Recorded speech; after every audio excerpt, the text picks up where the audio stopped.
On est dans le 14e siècle, visiblement, d'après le mobilier qu'on a pu sortir des niveaux de sol. Ici, on est en diagnostic. En fait, on est dans le cadre d'un projet d'aménagement de la part de la mairie pour éventuellement faire un parc, un jardin.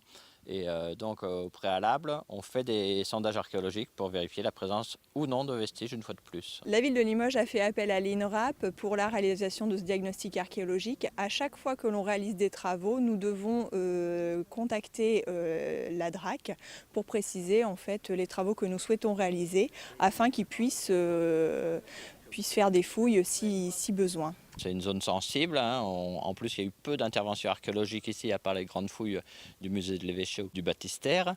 Ici, donc effectivement, on a de gros espoirs, surtout qu'on est dans un angle en fait peut-être d'un fossé médiéval. Et c'est lui qu'on recherche, sachant qu'on a des installations qui sont venues par-dessus. La première problématique, c'était de vérifier l'existence de ce fossé à cet emplacement-là, et puis de voir à quel niveau apparaissaient les vestiges pour pouvoir aider à l'aménagement futur. On a eu des constructions ici probablement dès le XIVe siècle, peut-être au-dessus d'un fossé antérieur mais qu'on n'arrive pas à atteindre pour des questions de sécurité. Ce qui est intéressant sur ce bâtiment 14e, c'est qu'on a carrément les niveaux de destruction avec les niveaux de tuiles empilés, les pierres au-dessus, donc il a été complètement annihilé par un incendie. On a même des graines par endroits, on trouve un peu de céramique qui nous permet donc de dater visiblement 14e, 15e siècle. Et donc ce qui est intéressant dans ce sondage-là, c'est qu'à l'extrémité ici, on a un empierrement, un pavement qui correspond peut-être à une voie, longée par un mur ici. Et puis après, on passe dans la partie habitation. Et après, on a des murs qui viennent se coller sur ce mur de façade ici, avec donc les niveaux de sol jaunes ou empierrés qu'on aperçoit ponctuellement. Après, ça s'est perturbé par une grande fosse à chaux qu'on aperçoit dans la coupe ici avec le fond couvert de chaux. Sur le terrain, c'est souvent rapide, il faut extraire un maximum de données d'informations.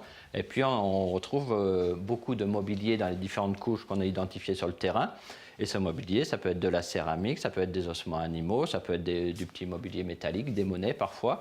Et donc, il faut que chaque type de mobilier soit étudié par un spécialiste. Donc on est obligé de faire appel à des différentes personnes. Par exemple, on a aussi des graines là sur ce chantier-là.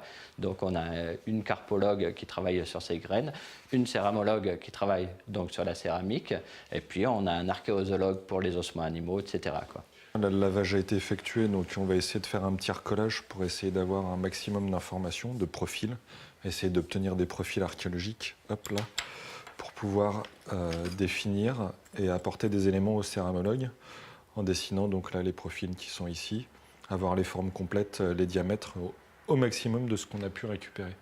Donc là on a plusieurs formes qui vont coller les unes avec les autres, qui vont nous permettre de voir à peu près ce qu'on a pu sortir et puis avoir un peu plus de détails. Pour les céramiques modernes et contemporaines, il va falloir que je fasse quelques recherches, mais sinon pour ce type de céramique, là, on a des référentiels et voilà, ça c'est quand même relativement bien calé. On sait qu'on est sur des réchauds fin 16e, 17e siècle. Ça, c'est de la vaisselle de table qui caractérise quand même une table privilégiée. Après, on va travailler sur la stratigraphie avec le responsable d'opération, parce que le céramologue, s'il n'a pas les informations du terrain, en fait, il ne sert à rien. Voilà, donc c'est vraiment un échange. On va regarder le petit mobilier aussi. Là, il y a une petite boucle de ceinture. On va voir de quel niveau elle vient, si on arrive à la dater, même approximativement, pour voir si ça peut correspondre avec la céramique qu'on a trouvée. Et après, sur des gros sites urbains, on peut faire des datations sécateurs sur des charbons de bois, ou sur des graines, ou sur de la faune, pour essayer d'affiner la chronologie. En tant que carpologue, je travaille sur les graines et les fruits issus des sites archéologiques. En fait, l'archéobotanique dont je dépends est saucissonnée en plusieurs disciplines.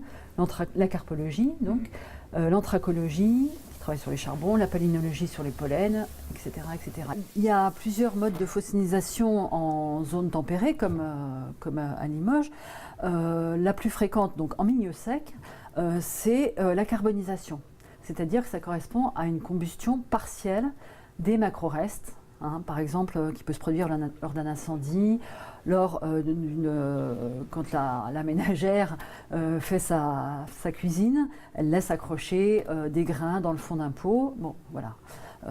Incendie d'une réserve de stockage, Après, les circonstances de carbonisation sont multiples. Donc je verse le contenu de l'échantillon dans le seau, parce que les grains n'ont pas tous la même taille. Donc en général, on utilise un tamis de 2 mm et un de 500 microns.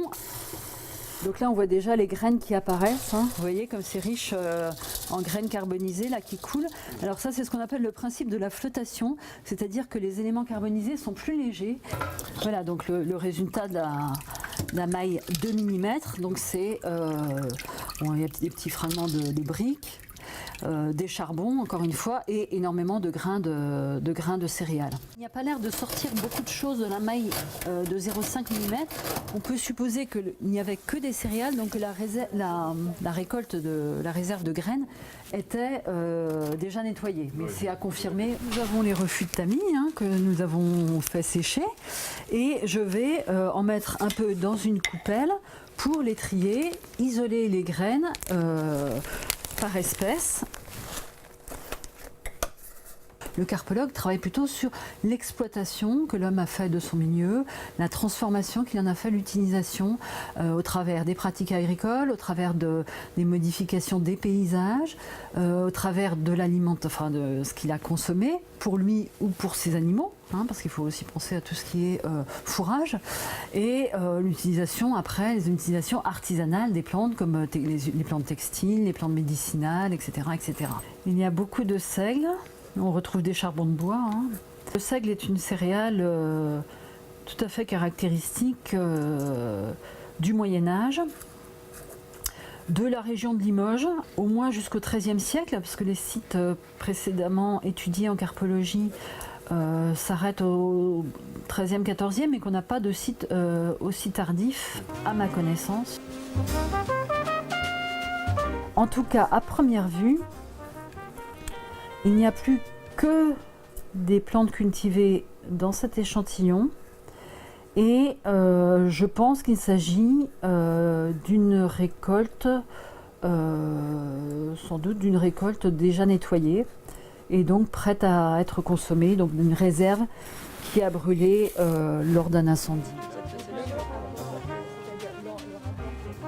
Alors, on essaie d'adapter les techniques vraiment de pointe pour garder un maximum d'informations, c'est-à-dire que la photogrammétrie va nous permettre de visualiser le sondage ou les sondages qu'on va ouvrir en 3D, de pouvoir les manipuler après virtuellement sur l'ordinateur, de reprendre des mesures, de revisualiser les coupes stratigraphiques. En fait, on garde le terrain tel qu'il est.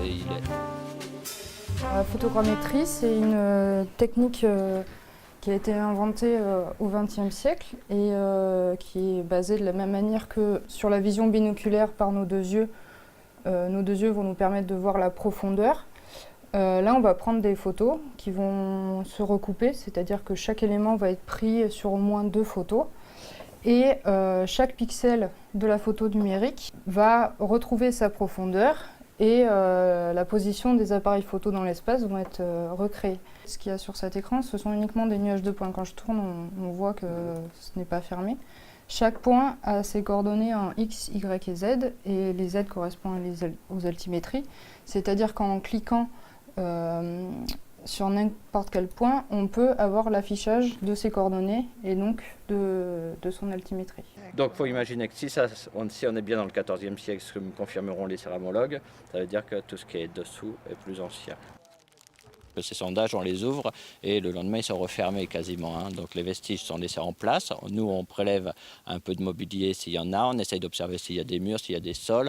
Quand je parle de mobilier, ça peut être de la céramique ou des petits objets métalliques, parfois des monnaies. Donc à partir de ça, on a une idée de la profondeur d'apparition, de l'état de conservation des vestiges et de leur datation. Voilà, c'est un premier aperçu qui donne lieu après coup, dans le cadre de l'aménagement, à une fouille ou à un réaménagement, une réflexion sur l'aménagement futur. Le but ultime, c'est qu'on fournisse un document, donc d'abord le document, le rapport de diagnostic, et puis s'il doit y avoir une fouille, il y a aussi un rapport de fouille qui fait un état de toutes les découvertes mobilières, immobilières, toutes les analyses par les spécialistes, voilà, que ce soit les datations au carbone 14, que ce soit la céramique, l'étude des ossements animaux, tout ça.